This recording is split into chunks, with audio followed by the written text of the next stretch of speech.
and welcome to our second edition in our series of Bible studies through the book of Mark. Previously, in our Bible study, we had seen that Jesus was someone who was an amazing teacher. People were simply amazed to look at Jesus. We found that in Mark chapter 1, verses 21 to 28. But it's not just that his teaching was amazing, but he had the authority to deliver people from demon possession, and that was amazing itself. And we saw that right from there, news about him started to spread. Now, with that context, let's go into today's portion, that is Mark chapter 1, verses 40 to 45. Here we find Jesus healing. Now, as earlier, we'll have the text in front of us on the screen, and I would follow along, slowly exposing one by one what is there. Now, right at the beginning, let me tell you that we are not going to refer to too many other texts and lot of background and context. I'll try to help you with some of the things that are there that are necessary to be pointed out. But we are reading from the perspective of one of Mark's original audience. So let's keep that in our mind as we do our study. Right at the beginning, as earlier, let's look at what's there, the observations, and slowly we'll also reflect and also look at the meaning and the significance and how we can apply to it. So over here, as you can see, it begins with a man with leprosy. So here's the character, and there's a description about him, that this person is a leper, someone who is afflicted with leprosy. And interestingly, at that point of time, someone who had leprosy was considered to be an untouchable. If suddenly I got leprosy, it's almost as if my life is gone, because I would be shunned, not just because I have this infection, the skin disease, but then people would just, my own family would start considering me an untouchable. They would kick me out of my house. I would have to stay outside the city until and unless I am completely healed. Anyone with leprosy, it was a terrible time for that person. In fact, we know from historical writings that people used to consider lepers, people used to stone lepers, and they would rather, in fact, they would not even want a leper's shadow to fall upon them. That much was the hatred. And that kind of gives you the picture of what this person might have been going through. So he is a person who had leprosy, and he would have been experiencing all of this kind of harsh treatment given out to him. Now, that was the natural thing at that point of time. People did not have a lot of medical knowledge and understanding. Unlike today, we have a much better understanding of such kind of diseases. But at that point of time, that was what was happening. So it's not just a man, we don't know his name, but then along with him comes his affliction that has now become a part of his identity. That he is a leper, he's someone you don't want around him, he's someone who should be away from the city, and if he comes near you, you shun him out, you shoo him away, and then maybe you even stone him. That was the normal treatment. But very interestingly over here, we find something else. This man, he came to him and he begged him on his knees.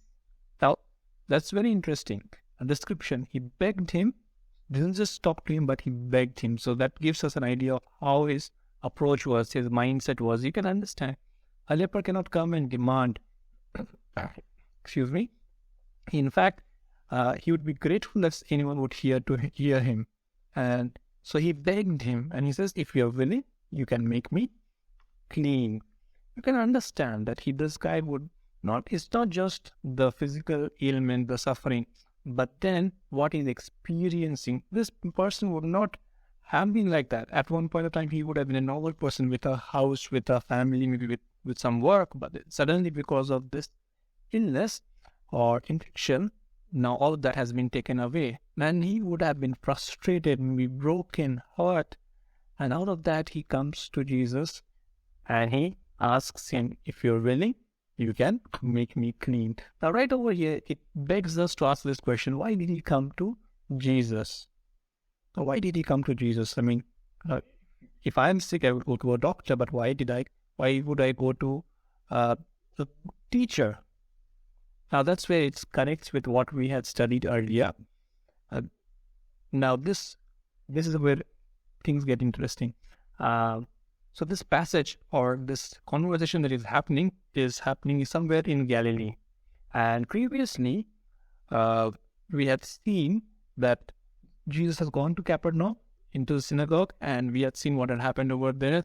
He taught, and then he delivered a person out of demon possession, and the news spread throughout Galilee, so the surrounding region.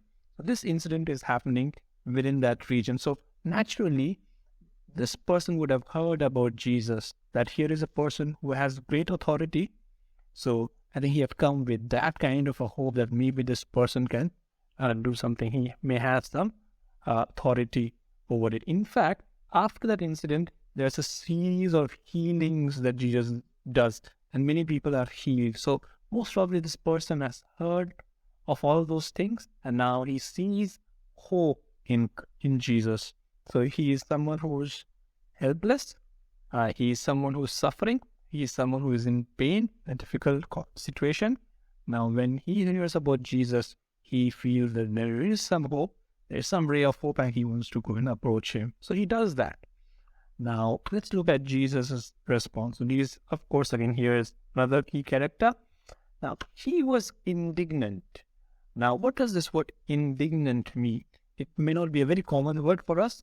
Now, if you look at the dictionary, it tells us the meaning is it's a feeling, or it's a sense of anger, it's a sense of annoyance at how, it's a sense of annoyance at an unfair treatment. In fact, other translations translate this word as Jesus had compassion, or Jesus had pity on this person. Basically, Jesus was angry. He was unhappy at how the society was treating this person. He was unhappy at what this person was going through. So Jesus was annoyed with how the society was treating this person because of what he was suffering from. So that's what he that's the expression that we find, and then we see the action. He reached out his hand. So Jesus not only felt bad, but then he was also willing to reach out his hand and touched the man. Now, this is where, if this was a serial, there would have been this dramatic sound. And when Jesus touched the man, because again, as I said, lepers were considered to be untouchables, but here was Jesus who was touching the man. I mean, people, if they were around this person or in this situation, I think their eyes would have popped up like when Jesus touched him. So right over here, I think we see that Jesus was very unlike his society. In the previous Bible study, we saw that Jesus' teaching was unlike the teachings of the religious teachers. Similarly, Jesus' action or response towards this person, towards this leper, was very unlike his society or his time. He not only reached out and touched him, but he says that he is willing. Remember, the man asked him, if you are willing, you can make me clean. That was the hope with which he had come. And now Jesus responds by saying that I am willing. Be clean. And we see that immediately. Now that's an important word over here. It gives us the sense of time. Immediately. It's not that Jesus said something and it happened after some time, but immediately it happened. So it kind of gives us an idea as to why that happened. Jesus commanded, be clean, and immediately something happened. What happened? The leprosy left him and he was cleansed. Now that's amazing, right? Now we see over here that Jesus has authority to heal. Jesus had authority in his teaching. Jesus had authority over demons. And now we see that Jesus has authority to heal. What happens next? Very interestingly, Jesus sends him away. And again, we get another sense of time saying, at once. So it's like, Jesus does something great. It's a miracle. But then Jesus is not like spending time with this person, get time for autographs or something like that, getting to know that person. Not like that. Like immediately, you can imagine this person would have been ecstatic. He would have been happy. Maybe he may have had like so many things to ask Jesus. That would have been that fanboy moment. But then I think Jesus doesn't waste any time over there. He sends him at once with a strong warning. He says, don't tell this to anyone. Now, that's quite strange, right?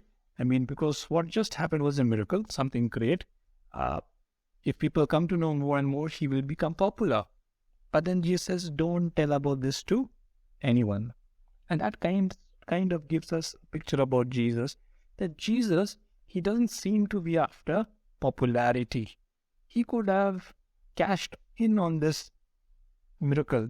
Like if this person goes and tells to others, people will be amazed and more people will come and follow him or like see him or like come to him. So he could have gained more followers or popularity, but then Jesus doesn't seem to be after popularity. So he says, don't tell this to anyone, but that's again a conjunction, something for us which kind of tells us like, don't do this, but do this. So what is he supposed to do? He's supposed to go himself, go show himself to the priest and offer the sacrifices that Moses commanded. Now, things get a bit weird over here, right? Here was a person who was a leper. He's now healed. So what should he do now? Jesus is saying, go and show yourself to the priest and offer the sacrifices. Now, this is where it's important for us to understand the context. Now, in those days, this was basically a ritual, basically a symbol saying that, in fact, the priest was the one who had the authority to declare someone clean or unclean. Now, this concept of clean and unclean, maybe we'll cover some other day. But then it would be suffice for us to say that someone who had leprosy was considered to be unclean. So leprosy was not so much a medical issue at that point of time. It was a spiritual issue. And that's how they considered it. So this person is unclean. That's why this thing has happened to him. So now he is healed.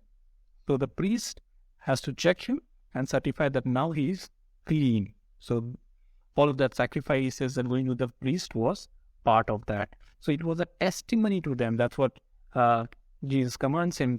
So like to do that as a testimony to them that now you who was a leper, was away from the society, is now healed and can re-enter the society. Without that, he could not have. So it's very interesting. Again, Jesus' concern is not about his popularity, about what he did, but then the right thing for this person, because that is the right thing for him. Like he does not need to once again stay away from his family or work, or he doesn't need to be an outcast anymore. He's fit to re-enter the society, and that's what Jesus is concerned about, not his popularity. Again, we find it a conjunction, a joining word, instead. Now this person, he is ecstatic. He just has experienced the greatest thing in his life. He was maybe down and out, and now suddenly he's jumping all around because he's healed. So he doesn't pay attention to what Jesus has said. Instead, he just goes around and talks freely and spreads the news. I think that would be quite natural. I think if you and I were in that circumstance, I think we would have done the same thing. It would have been such a huge thing. It would have been such a huge relief, a great thing. I mean, I don't think we would be able to control ourselves, keep it to ourselves. So he just goes on blabbering and tells everybody what has happened. Now, as a result, that's again now see, this is where it's so important to look at these connecting words. So something happened. This person goes and talks freely. So as a result, that's the connection. Something else happened. What happened was Jesus could no longer enter a town openly, but he stayed outside in lonely places. Now, why? Means like, what is the connection over here?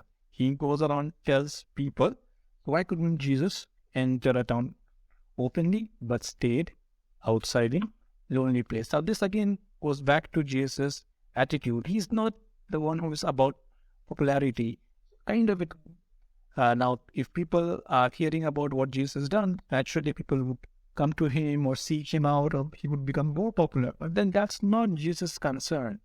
Jesus isn't all about the miracles that he's doing or the authority that he has. Of course, that's very important, and are very important. The authority he has over demons, over sicknesses and healing, that is very important. Definitely that's a part of Jesus. But then it seems Mark is telling us that there is more to Jesus than just these miracles, than just this healings. There's more to Jesus.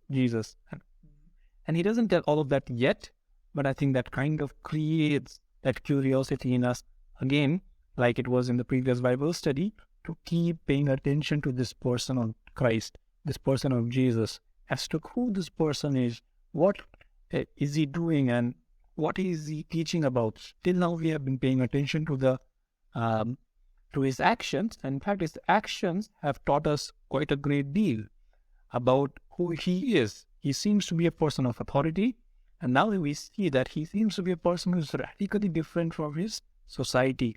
He does not discriminate. He does not consider people who are lepers as outcasts. Instead, he goes and touches them. He seems to be a person of love, not just of authority, but then a person who has love for the oppressed, for the others who are considered less by the society. And I think that's where Jesus starts raising questions in our mind as to like who are those people who we consider as outcasts, and how is our behavior. Now, we do not live in a society where we experience leprosy to that extent. Again, kudos to the work of Mother Teresa and the missionaries of charity and many other organizations likewise. But then, are there groups of people who we treat differently? Maybe we consider lesser than ourselves. Jesus is telling that is not his attitude. That's not what he does. And again, if you and I are after popularity, Jesus gets every opportunity to be popular, but then he seems to stay away from that. He seems to shun that. Now, why is that? We don't get a perfect answer for that right now, but I think that's worth noting right over here. So I think our eyes should be more open as we continue to read the book of Mark. Keep paying attention to what we are discovering about Jesus. Already we have seen that he has authority, and now we also see that he is radically different in his response to people, how he loves them, and how he is willing to help them, even though that puts him into uncomfortable situations. But then he is always open. So that's it from this passage. Thank you for joining us. Continue to pray for us, and if there are your thoughts, if there are things that this passage taught you, your reflections, questions, comments, please feel free to share that. And then yes, if you like it, please feel free to share and subscribe so that you are notified whenever we upload new videos. And as I said again, please keep us in your prayers. Thank you.